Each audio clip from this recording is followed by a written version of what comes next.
할렐루야. 오늘 본문의 에베소 6장 2절로 3절에 있는 말씀을 통해서 저는 부모님께 효도하라, 아버지와 어머니께 효도하라, 이런 제목의 말씀으로 함께 말씀을 나누려고 합니다. 오늘은 어버이 주일로 지킵니다. 이미 5월 8일 날이 지난 수요일 날이 어버이 날이기는 하지만 교회에서는 지난주에는 어린이 주일로, 이번 주에는 어버이 주일로 이렇게 지냅니다. 여러분, 저와 여러분이 아버지 어머니를 생각하면 가장 먼저 생각이 나고 먼저 생각이 드는 게 뭔가라고 하는 그런 질문을 여러분들에게 한번 던지고 싶어요. 아버지 어머니, 나에게는 어떤 분인가? 의외로 아버지 어머니에게 상처를 받은 사람들이 참 많고, 그것이 어릴 때서부터 상처를 받았던 것이 여기에 쌓여 있어서 어른이 돼서도 어떤 나 자신의 행복에 방해가 되는 요소가 많아요. 그래서 요즘에는 그 치유 사역도 많이 있어줘야 되고, 이런 사역들이 많이 있는 것을 우리는 기억하고요. 그럴 때에 내 자신이 용서함으로 그게 치유가 될 때에 정말 행복한 그런 삶을 살아가는 사람들, 여러분들 많이 있다라고 하는 것을, 그래서 치유 사역도 있어야 되고, 축사 사역도 있어야 되고, 성령 사역도 있고, 이런 사역들을 저와 여러분들이 경험한 것처럼, 그래서 이 세상에 의학적으로 치유할 수 없는 일들이 주의 몸된 제단에서도 바로 그런 치유의 사역의 역사가 일어나는 것들이 우리는 눈으로 목도하고 경험한 바가 있다라고 하는, 여러분 부모님을 생각할 때 가장 먼저 여러분이 떠오르는 게 뭐예요? 대부분들은 이제 굉장히 부담으로 다가오는, 부모님이라 할지라도 부담으로 다가오는 그런 모습을 우리는 늘 보게 됩니다. 이런 모습을 통해서 생각을 해볼 때 결코 부모님 하면 정말 그립고 기쁘고 즐겁고, 그저 때로는 먼저 가신 그런 부모님들이 그저 그렇게 그립고 이런 분들도 있겠지만 대부분 그렇지 못하다라고 하는 거죠. 어느 가정에 이제 사람을 납치하는 그런 납치범이 어느 가정에 들어가서 할머니를 납치했습니다. 할머니를 납치해서 이제 어느 한적한 장소에 갔는데, 이 할머니를 왜 납치했을까? 그리고서 할머니에게 전화번호 대라고, 며느리 전화번호 대라 그래서 며느리 번호를 받아가지고 납치범이 전화를 했습니다. 나는 납치범인데 당신 시어머니 내가 납치하고 있다. 당장 1,000만 원을 입금시키지 않으면 당신 시어머니 내가 아주 죽여버릴 거야 라고 그렇게 말을 했더니, 전화 속으로 들려오는 그 전화 며느리 대답이 네 마음대로 해라, 이런 대답이 들렸어요. 그런데 조금 있다가 이 납치범이 있다가 하는 말이 뭐라고 얘기했냐, 야 그러면 네 시어머니 집에 도로 데려다 놓는다. 그랬더니 온라인 번호 빨리 대라, 내가 보내주겠다, 이렇게 이야기하는 그런 우스갯소리가 인터넷에서 떠돌아다니는 그것을 제가 퍼온 글입니다. 누가 지어낸 말인지는 모르지만 사실은 시어머니를 죽이든 말든 그건 나와 상관이 없다라고 생각하는 현대의 사람들의 모습이고, 그러나 다시 집에다 데려다 준다니까 겁나가지고 1,000만 원을 온라인으로 보내겠다라고 하는, 이런 실제로 있는 이야기는 아니라 생각하지만 한 구석에 마음이 서글퍼지는 것만은 틀림이 없습니다.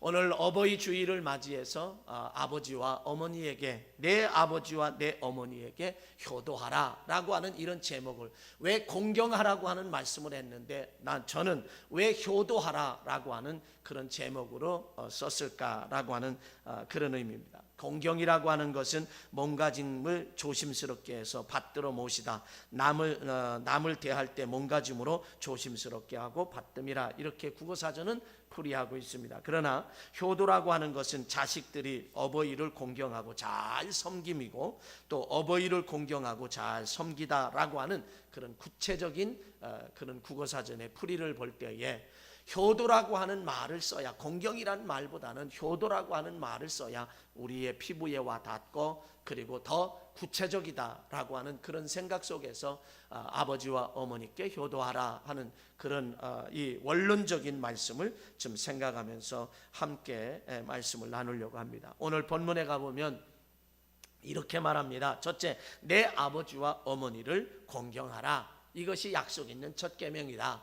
그러니까 이 공경하라라고 하는 이 말을 통해서 우리는 명령이라는 거죠. 하나님의 명령에 내 아버지와 어머니, 남의 아버지 어머니 공경하라고 말하지 않았습니다. 남의 아버지와 남의 어머니에게 효도하라고 성경은 말하지 않아요. 마치 나를 낳아주시고 나를 길러주시고 나에게 먹여주시고 나에게 재워주시고 교육을 시키고 성장시킨 그 아버지, 그 어머니, 나의 아버지 어머니에게 그래서 공경하라고 그렇게 이야기하고 있다라고 하는 거예요. 효도하라는 거죠.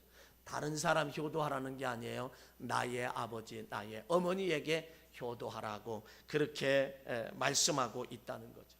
이 명령은 우리가 지켜도 되고 안 지켜도 되는 것이 결코 아니라 반드시 지켜야 되고 꼭 지켜야 되는 그런 모습이죠. 왜 그러냐면 이로써 내가 잘 되고 땅에서 장수하리라. 내가 잘 되는 축복이 우리에게 있다는 거죠.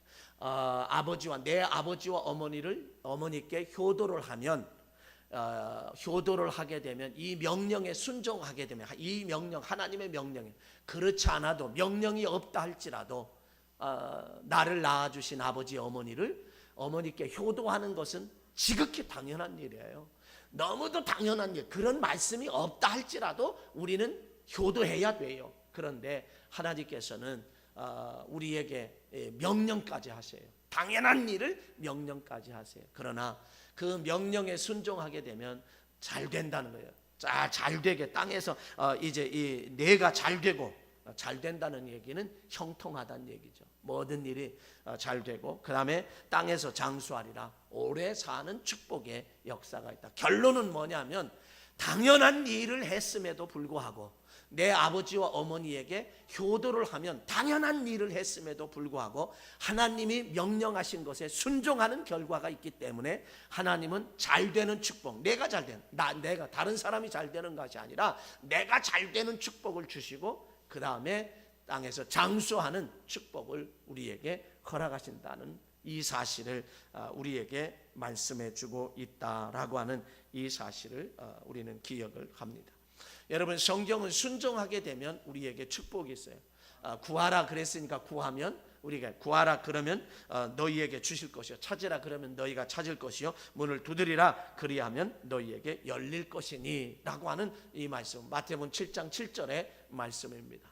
하나님은 구하라고 했으니까 구하면 주고 찾으라고 하면 찾고 문을 두드리면 열리게 되는 그런 축복, 우리에게 당연하게 이제 하나님의 말씀에 순종할 때에 이런 역사.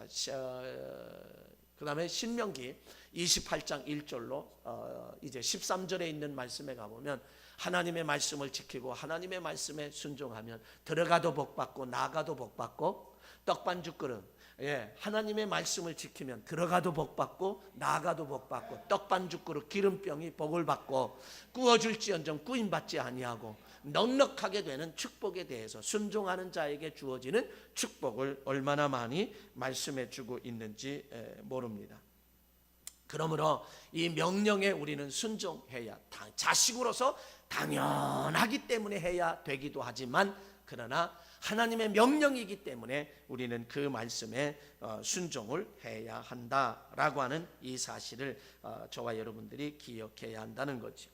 그래서 효도를 하게 되면 우리가 잘 되는 축복과 장수하는 축복이 우리에게 있다라고 하는 거죠. 그런데 왜 이렇게 하나님께서 당연하게 자식으로서 해야 할 일임에도 불구하고 하나님이 이렇게 명령을 하셨느냐라고 하는 건 너무도 당연한 일임에도 불구하고 이제 아마 이 성경에 기록될 당시에도 자식들이 그렇게 효도하지 않은 것 같아요. 그러니까 오늘날에도 어버이날이 왜 있느냐? 날마다 어버이날이 되어야 되는데 왜 이렇게 굳이 한 날을 정해서 어버이날을 하느냐? 이날만큼이라도 자식들이 좀 깨우치고 효도하라 하는 그런 의미가 주어져 있지 않은가 그렇게 생각합니다.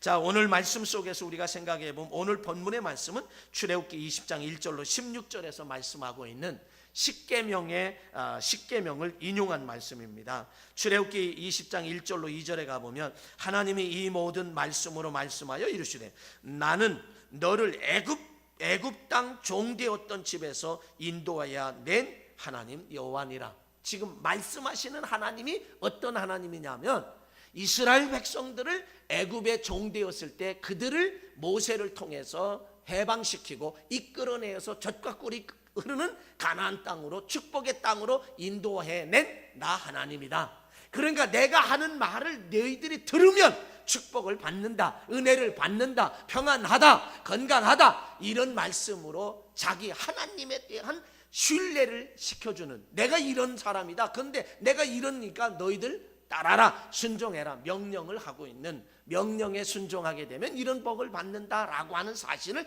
다시 한번 각인시켜, 이스라엘 백성들에게 각인시켜주고 있는 그런 내용입니다. 그래서 출애굽기 20장 5절로 6절에 가보면 그것들에 절하지 말며 그것들을 섬기지 말라. 나 내 하나님 여호와는 질투하시는 하나님인즉 나를 미워하는 자의 죄를 갚되 아비로부터 아들에게까지 3, 4대 이르게 하겠거니와 나를 사랑하고 내 계명을 지키는 자에게는 천대까지 은혜를 베푼다.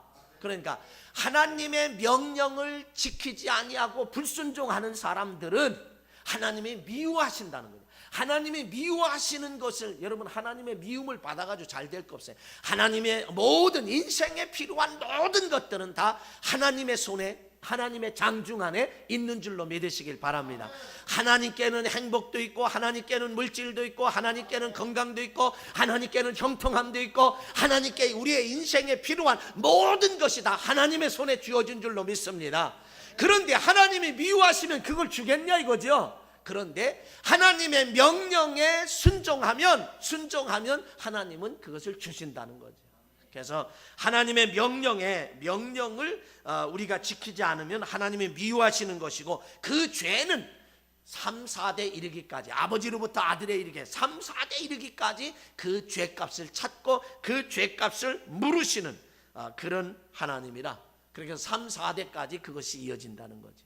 그런데 나를 사랑하고 내 계명을 지키는 자에게는, 그러니까 하나님의 말씀에 순종하는 사람들, 명령에 순종하는 사람들은 하나님을 사랑하는 사람이고 하나님의 계명을 지키는 사람이라. 이런 사람에게는 천대까지 이르러 은혜를 베푸시느니라. 우리 은혜 천대까지 은혜를 베풀어 주신다라고 하는 이 사실을 우리에게 말씀해 주고 있다라고 하는 이 사실들을 저와 여러분들이 기억해야 한다는 겁니다. 그러므로 우리의 천대까지 은혜 받는 비결이 정말 내 부모를 위해서, 여러분들이 사실 그래요. 여러분들이 지금 이 시간에 부모님이 계신 분들은 그래, 부모에게 이제 효도 좀 해야지, 내가 그동안 못했는데 효도 좀 해야지, 이렇게 생각하실 수도 있어요. 그런데 부모님이 이미 돌아가신 분들은 그럼 나는 어떡하냐, 후회가 막급하네, 이렇게 생각하실 수도 있지만, 그 사후의 효도라고 하는 것도 있습니다. 사후의 효도라고 하는 것은 본인이 대장부가 되는 거예요. 본인이 힘써서 대장부가 되는 거예요. 다시 말하면 본인이 열심히 노력하고 성실해서 이 땅에서 잘 사는 것이다 라고 하는 얘기입니다. 그것이 바로 부끄럽지 않는 삶을 살아가는 것도 바로 돌아가신 부모님에 대한 사후의 효도라고 하는 이런 사실들을 우리는 기억하게 됩니다. 자, 그렇다고 하면 성경에서 오늘 본문의 말씀은 내 아버지와 어머니를 공경하라, 이것이 약속 있는 첫 계명이다, 우리에게 그렇게 말했고, 이로써 내가 잘되고 땅에서 장수하리라 하는 축복의 말씀을 주셨다는 거죠.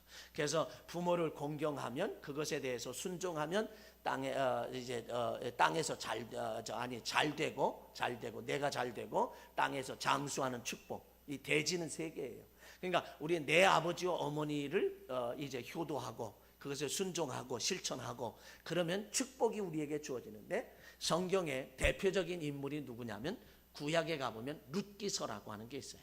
그래서 룻이라고 하는 그 룻기서에 보면, 룻이라고 나오미 가정이 베들레헴이 흉년이 들어서 저 모압이라고 하는 이방 나라로 이주를 잠시 합니다. 그곳에 가서 어려움이 우리나라의 이 어려움이 해결된 다음에 돌아오리라고 가지만, 남편이 거기에서 얼마 되지 않아서 남편이 죽습니다. 그러니까 이 나옴이라는 여인이 두 아들이 있는데 말론과 기론이라고 하는 두 아들이 있는데 그 아들들을 그 모압 땅 이방 사람, 다시 말하면 외국 사람과 국제 결혼을, 그 나라 사람과 국제 결혼을 시켜요. 국제 결혼을 시켜서 얼마나 자녀들이 자라고 이제 그 며느리들이 자라는데, 외국 며느리지만 자라니까, 그러니까 이 나옴이라는 여인이 잠시는 기뻤고 즐거웠는데 10년쯤이 되어서 두 아들이 동시에 또 죽습니다. 룻기서에서 말하는 거예요. 동시에 두 아들이 죽으니까 나옴이라는 여인과 며느리 두, 아주 청상과부인 며느리 둘, 이렇게 여성들만 3명이 남게 되었어요. 그랬더니 나오미가 생각하는 거예요. 그때서야 생각하는 거예요. 그리고 자기의 고향 베들레헴, 이스라엘의 고향에서는 지금 풍년이 들어서 IMF가 해결되고 넉넉하다라고 하는 소식을 전해 듣고선, 그래, 내가 고향으로 다시 가자. 정말 창피스럽지만 고향으로 가자.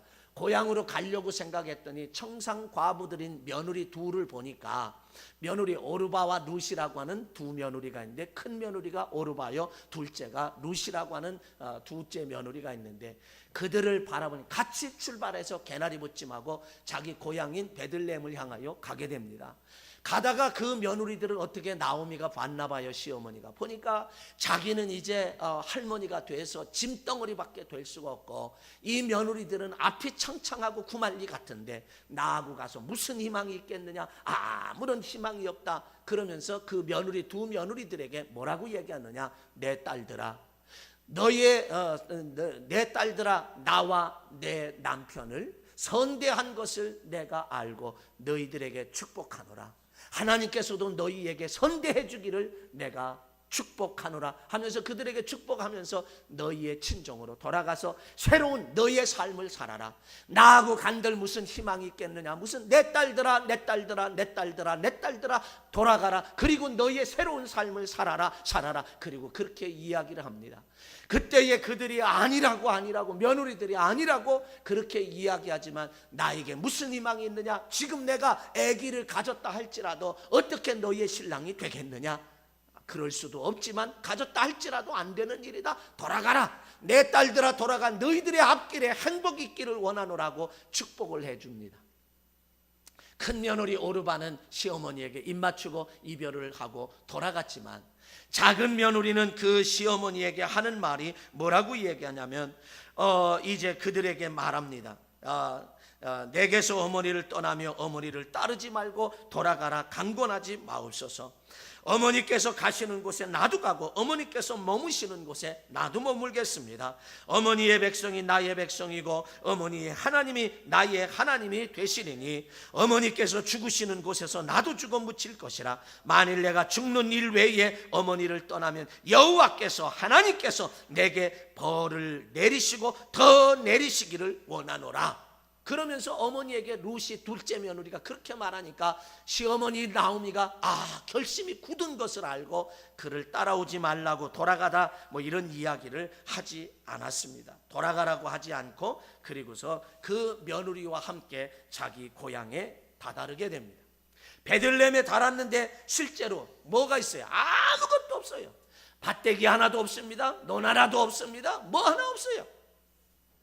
시어머니는 나이가 많아서 늙으셔서 어떻게 할 수가 없고, 그러니까 이 며느리가 들로 나갑니다.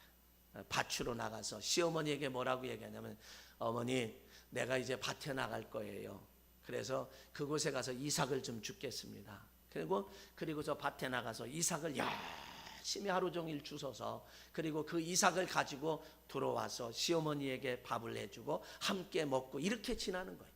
근데 외국 사람이 와서 그렇게 하니까 동네에 그냥 바닥에 소문이 나잖아요. 나오미가 이렇게 됐는데 와가지고 그 며느리가 이렇게 참 착하게 시어머니에게 효성을 다하고 효도를 다하고 있다. 아주 그냥 칭찬이 자자해요.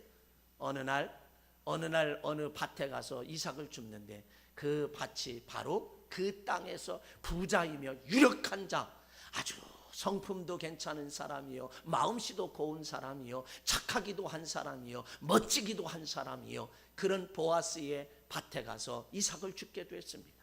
그게 우연하게 그 밭에 가서 줍는데, 그가 바로 기업물을 짜다라고 하는 거예요. 그 밭에 가서 줍는데 어느 순간에 보아스가 이제 추수하는 그곳에 왔다가 그 일꾼들에게 말하기를 하나님이 너희와 함께 하시길 축복하노라. 그러니까 일꾼들도 하나님께서 당신과 함께 하시길, 노사간의 이런 합력의 역사가 놀랍게 일어나는 거죠. 그러면서 저 여인은 누구냐 그랬더니 나오미의 며느리인데, 외국 며느리인데 아침부터 지금까지 쉬지도 않고 저렇게 일합니다. 그러니까 이 보아스가 뭐라고 그 일꾼들에게 부탁을 하느냐면 이 곡식단에서 한 줌씩 뽑아서 흘려놓으라고 말을 해요. 흘려놓으라고 말하니까 그냥 막 줍는 거지. 그냥 막 주워요. 그냥 루시 그냥 막 주워요. 그것이 배려하는 사랑이라는 거예요. 배려하는 사랑.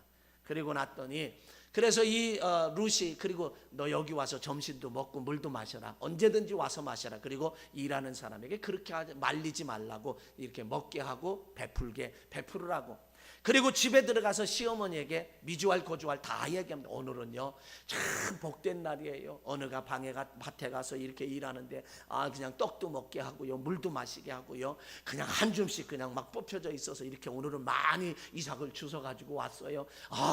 뭐 한참은 걱정 없겠어요. 그리고서는 그렇게 이야기를 하니까 시어머니가 누구의 밭이라느냐? 그러니까 보아스라고 하는 이야기. 그가 기업물을 짜다. 그리고 시어머니가 기뻐하면서 시어머니를 이삭을 주워가면서 그렇게 효도를 다 할 때에 시어머니는 줄 게 없어요. 며느리에게 줄 게 없어. 받지만 줄 게 없어. 그런데 아무것도 줄 것이 없는 것인 줄 알았더니 이 시어머니가 며느리에게 말합니다. 저 타작마당에 가서 그 발치에 혼이불을 덮고 있을 때 거기에 누워 있어라. 며느리는 또 순종합니다. 보아스가 곡식단을 다 쌓아놓은 그곳에 지키고 있는 모양이죠. 그래서 거기에 들어가서 있다가 아침에 일찍이 해가 막 떠오를 때 누구냐라고 말할 때에 보아스가 나는 루시라고 나오미의 며느리 루시라고 말하고, 그때의 성경을 여러분 룻기서 1장, 2장, 3장, 4장밖에 없거든요. 읽어보면 이렇게 드라마틱해요. 그러면서 이야기하기를 기업 물을 자가 있다. 기업 물을 자가 있는데 내가 우선이 아니다. 만약에 그 사람이 기업 물을 자가 나는 안 받겠다 그러면 내가 너를 책임지겠다 라고 하면서, 그래서 그 유력한 자, 성문에서 이 보아스가 장로들을 모아놓고 집안들을 모아놓고 그 기업 물을 자에게, 다음번에 기업 물을 자에게 너 받겠느냐? 그러니까 나는 받지 않겠노라. 그 다음에 바로 보아스가 되어서 그리고 결혼을 하게 됩니다. 여러분 보세요. 정말 나이 많은 시어머니, 아무 보잘것 없고 희망도 없는 그를 하나님의 말씀과 같이, 네가 뭐 그 말씀을 알았던 게 아니라 하나님의 말씀과 같이 시어머니를 지극정성으로 이삭을 주워가면서 효도를 다할 때, 그럴 때에 유력한 자 남편 보아스를 만나게 돼서, 여러분 그냥 세상 말로 얘기하면 팔자가 고쳐졌어요. 팔자가 고쳐져서 정말 부잣집의 마나님이 됐고 정말 멋들어진 그런 인생의 삶을, 행복한 삶을 사는데 그걸로 끝난 게 아니에요. 그걸로 끝난 게 아니라 정말 그의 오벳을 낳았는데 오벳은 이새를 낳았고 이새는 다윗을 낳았고 그 다윗의 가문에서 누가 태어났느냐? 바로 예수 그리스도 메시아가 탄생됐단 말이죠. 그러니까 다윗의 증조모가 되었어요. 이런 가문에, 여러분 마태복음 1장에 가보면 이스라엘의 족보 가운데 여성은 오를 수도 없었고 더군다나 이방 여인은 그 족보에 이름이 올라갈 수도 없는데 5명의 여성이 올라갔는데 이방인으로서 아주 그냥 정정당당하게 이 루시라고 하는 여인은 족보에까지 올라가며 예수님의 계보를 잇는 그런 아주 위대한 그러한 가문이 되었다라고 하는 거죠. 보세요. 내 어머니와 내 아버지를 긍경하라, 효도하라, 이는 약속 있는 첫 계명이라고. 그 명령의 말씀에 당연히 해야 할 일을 했음에도 불구하고 하나님은 축복하시는데 그 명령에 그렇게 축복을 받게 되는 그런 역사가 여기에 있다라고.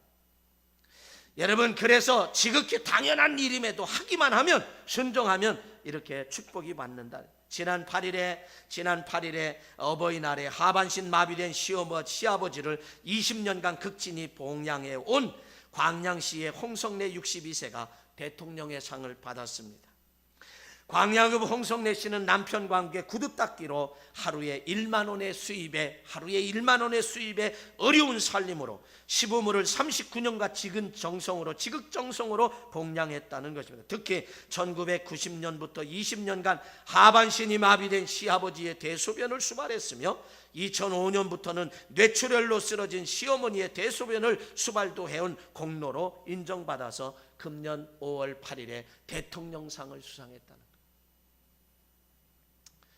거예요. 자녀로서 너무도 당연한 일이지만, 그럼에도 이 세상에서도, 이 사회에서도 너무도 당연한 일을 함에도 불구하고 이 세상에서도 대통령의 상을 수상하는 그런 축복의 역사가 있는데, 하나님의 말씀에 모든 것을 주관하시고 금도 내 것이 은도 내 것이라 학개서 2장 8절에 말씀하셨고, 시편 24편 1절에 가보니 이 세계와 거기 충만한 모든 것이 다 내 것이라 말씀하신 하나님, 그 하나님의 말씀에 따라서 순종했더니, 내 아버지와 어머니를 공경하라고 하는 명령에 순종했더니 정말 잘 되는, 내가 잘 되고 땅에서 장수하는 축복. 오늘날 원하는 게 뭐예요? 잘 되는 거 원하지 않습니까? 장수하는 거 원하지 않습니까? 부모에게 내 아버지와 어머니, 다른 사람이 아니에요, 내 아버지와 어머니를 효도를 하게 되면 이렇게 하나님의 기뻐하시는 일이기 때문에, 하나님을 사랑하는 것으로 알기 때문에 천대에 이르기까지 우리에게 축복하신다라고 말씀하셨습니다. 사랑하는 성도 여러분, 저와 여러분들이 어떤 면에서 기도하는 건 너무나 당연해요. 기도는요, 영적으로 이야기하면 기도는 영적인 호흡이라 말이에요.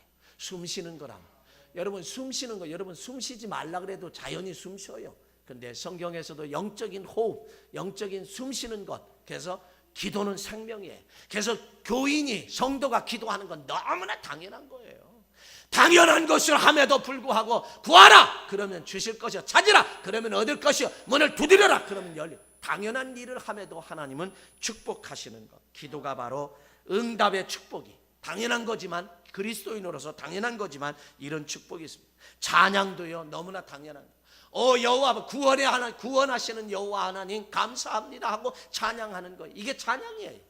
나를 축복하신 하나님 찬양합니다. 나를 도와주신 하나님 찬양합니다. 이 문제를 해결해 주심을 찬양, 너무도 당연한 거예요. 그럼에도 불구하고 하나님은 열리는 축복을 주세요. 찬양을 하면 열리는 축복. 사도행전 16장에 가보면 바울이 옥에 갇혔을 때 그는 찬양하고 기도했을 때에 하나님은 큰 지진으로 옥문을 열어주시는, 문제를 해결해 주시는 역사가 나타납니다. 역대하 20장에 가보면 유다 왕 여호사밧은 암몬과 모압과 마온이라는 나라가 연합해서 쳐들어왔어요. 어떻게 할 수가 없어요. 역대하 20장 12절에 가보면 어떻게 할 줄도 모르고 대적할 힘도 없고 오직 주님만 바라봅니다 라고 말할 때에, 너는 찬양대에게 성가대 가운을 입혀 세마포 옷을 입혀서 군인들에게 찬양해라. 찬양했더니 하나님이 복병을 예비하셔서 적군을 다 물리쳐 준 줄로 믿습니다. 여러분, 우리의 논리적으로 생각해 보면 지금 전쟁터에 나가서 총칼을 들고다가 싸워도 시원찮을 판인데, 어떻게 세마포 옷을, 오늘날로 얘기하면 성가대 가운을 입히고 적군 앞에서 찬양하라고 한데, 이게 논리적으로 맞지 않는 일이지만 하나님은 가능하십니다. 하나님이 하셨습니다. 여러분, 간증을 통해서 봐도 하나님이 하셨다라고 말씀하잖아요. 인간적으로는 불가능하지만 하나님이 하셨어요. 사무엘상 16장 23절에 가보면 사울 왕이 귀신에 들려서 그냥 막 그럴 때 다윗이 수금을 타며 찬양할 때에 이 귀신도 떠나간 줄로 믿습니다. 그 본문은 상쾌하여 낫고 악령이 떠나가니라 그렇게 말했습니다. 여러분, 감사하는 것도 너무나 당연한 거예요. 그런데 성경은 범사에 감사하라, 이는 그리스도 예수 안에서 너희를 향하신 하나님의 뜻이다 라고 분명히 말씀하고 있습니다. 근데 감사가 너무도 당연한 것임에도 불구하고 감사하게 되면 하나님이 축복하시는데, 요한복음 6장에 가보면 오병이어의 기적의 역사가 감사할 때, 보리떡 5개 물고기 2마리를 가지고 축사하신 후에, 예수님의 축사하신 후에, 축사했다는 얘기는 원어로는 유카리스테사스라고 하는, 감사했더니 그것이 나눠주는데 5,000명이 배불리 먹고 12강줄이 거두게 되는 역사가 나타났습니다.